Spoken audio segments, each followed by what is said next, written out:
प्रथमे गुरुमूर्ति सद्गुरुमूर्ति वैकुंठनाथ ब्रह्मचारी को मोर गुरुदेव रूपरे पितृदेव रूपरे प्रणाम निवेदन करुचे एवं समस्तंकर मंगल कामना करुचे। वैकुंठ केतेबेले ये संगीत लिखिथिले से कथा सेतेबेले सी जानी थिले कि ना, किंतु से लिखिथिले से केउटी से गीतटी स्थान पाइब एवं नावकेली रे से गीतटी संयोग हब ये कथा आज प्रमाण है नहीं। वैकुंठनाथंकर शतवार्षिक उत्सव समय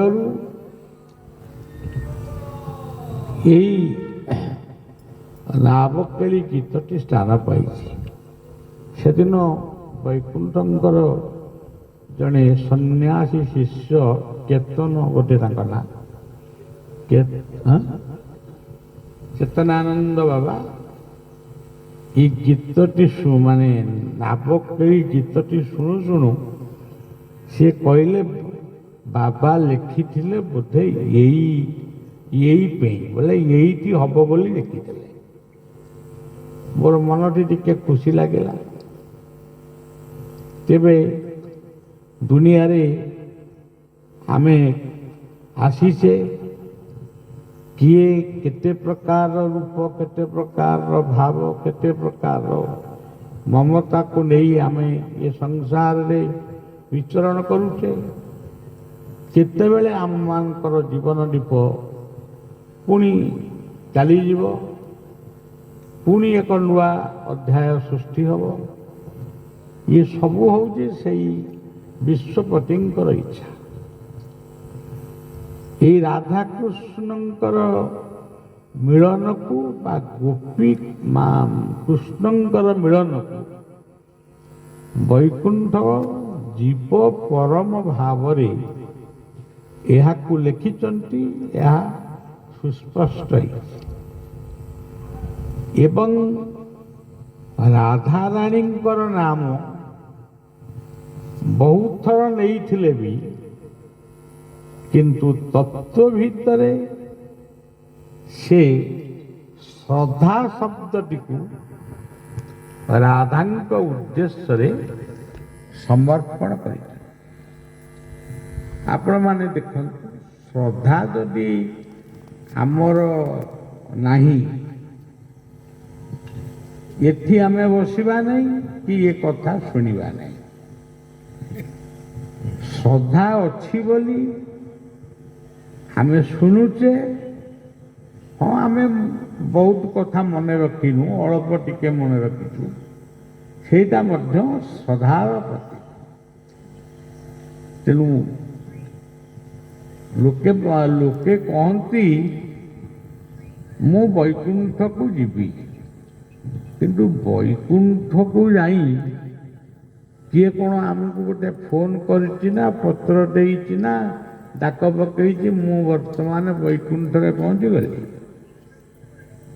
वैकुंठ हूँ गोटे काल्पनिक शब्द नुहे गोटे आध्यात्मिक शब्द जेउठी कुंठा नहीं कृपणता नहीं वैरी भाव नहीं से गुटिक हूँ वैकुंठ राम से नाम रे से वैकुंठ धाम यही नाम रे बा यही नाम को नहीं आम मानक पाई यही भारत वर्ष ओडिशा तथा विश्व पाई गुरु रूप रे जी आसी ତାଙ୍କ ଲୀଳା ଖେଳା କରିଥିଲେ। ଆମେ କହିବାରେ ଲୀଳା ଖେଳା କରିକିରି ପଳେଇଲେ, ଏଇଟା ଭୁଲ ଶବ୍ଦ ହେଇଯିବ। ଯେପର୍ଯ୍ୟନ୍ତ ତାଙ୍କର ଗୀତ, ଯେପର୍ଯ୍ୟନ୍ତ ତାଙ୍କର କୀର୍ତ୍ତି ଆମ ପାଖରେ ଅଛି, ସେ ପର୍ଯ୍ୟନ୍ତ ସେ ଆମ ପାଖରେ ଅଛନ୍ତି। ତେଣୁ ଗୁରୁମୂର୍ତ୍ତି କେମିତି ଶାସ୍ତ୍ର ଆମେ ପଢ଼ିପାରିବା, ଭାଗବତରେ ବହୁତ କଥା ଲେଖା ହେଇଛି, ତାକୁ ବି ପଢ଼ିପାରିବା, ବେଦ ବେଦାନ୍ତ ପଢ଼ିବା, କିନ୍ତୁ ଗୁରୁଙ୍କ ମୁହଁରୁ ବା ଗୁରୁଙ୍କ ହସ୍ତଲେଖନୀରୁ, ଗୁରୁଙ୍କ ଶ୍ରୀମୁଖରୁ ଯେଉଁ କଥା ଆସିଛି, ସେ ଆଉ ଛୋଟିଆ କଥା ହେଇକିରି ନାହିଁ। ଆମ କିଏ ମାନୁ ନ ମାନୁ ଆମ ପାଇଁ ସେ ଗୋଟିଏ ଅମୃତ। ଯେମିତି ଆମେ ଦଧି, ଦୁଗ୍ଧ, ଘୃତ, ମଧୁ, ଶର୍କରା ଆମେ ୟାକୁ କହୁଛୁ, କିନ୍ତୁ ଏଇ ପାଞ୍ଚଟି କଥାକୁ ପୁଣି ଆମେ କହୁଛୁ ପଞ୍ଚାମୃତ। ତେଣୁ ଆଜିର ଏଇ ବୈକୁଣ୍ଠଙ୍କର ଲୀଳା ଆଜି ସୁନ୍ଦର ଭାବରେ ପାଳନ ହେଇଛି। ଧୀରେ ଧୀରେ ପରାହାତ ଅଞ୍ଚଳରୁ ଭକ୍ତମାନେ ଯେତିକି ଆସୁଥିଲେ ଅଧିକ ଆସିଛନ୍ତି, ଅଧିକ ଶ୍ରଦ୍ଧାର ସହିତ ଆସିଛନ୍ତି।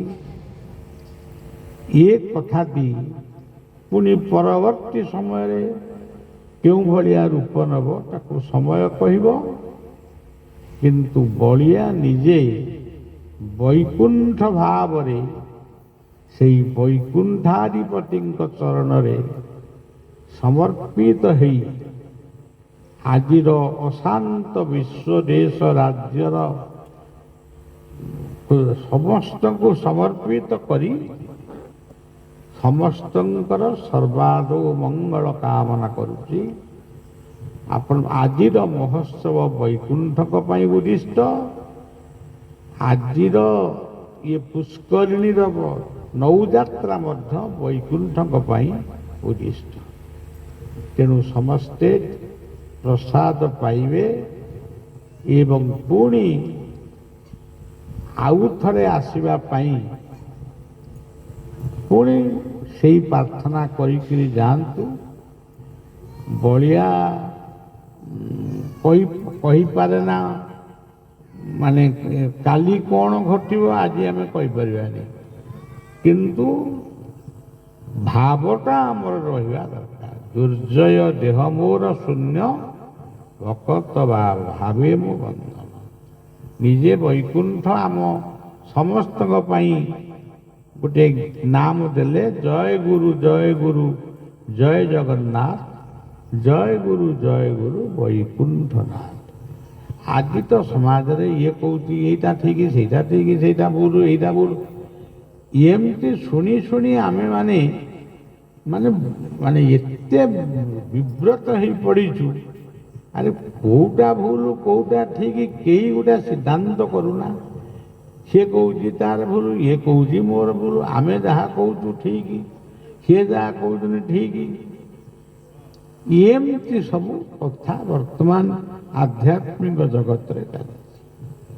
କିନ୍ତୁ ବଳିଆ ଗୋଟେ ଗୀତରେ ଲେଖିଛି, ଦେଖି ନାହିଁ ଭଗବାନଙ୍କୁ, ଦେଖିଛି ମୁଁ ଗୁରୁଦେବଙ୍କୁ। ତେଣୁ ମୁଁ ଗୁରୁଦେବଙ୍କୁ ଦେଖିଛି ମାନେ, ସାଧୁ ସନ୍ତଙ୍କୁ ଦେଖିଛି ମାନେ, ଶାସ୍ତ୍ରକୁ ଦେଖିଛି, ତୀର୍ଥକୁ ଦେଖିଛି। ତେଣୁ ଭଗବାନଙ୍କୁ ମୁଁ ଦେଖି ସାରିଛି। ଦେଖିକିରି ପୁଣି ମୁଁ କହୁଛି ମୁଁ ଦେଖିବି।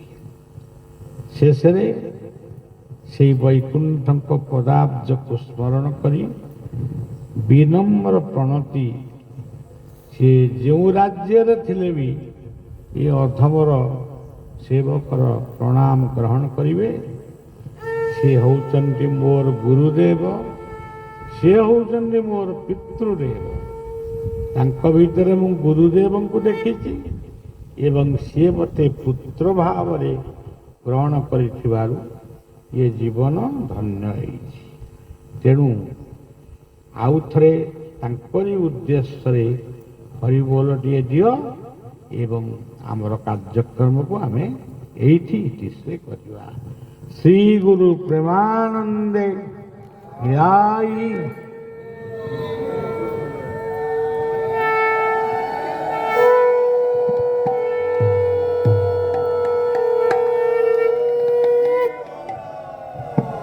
जय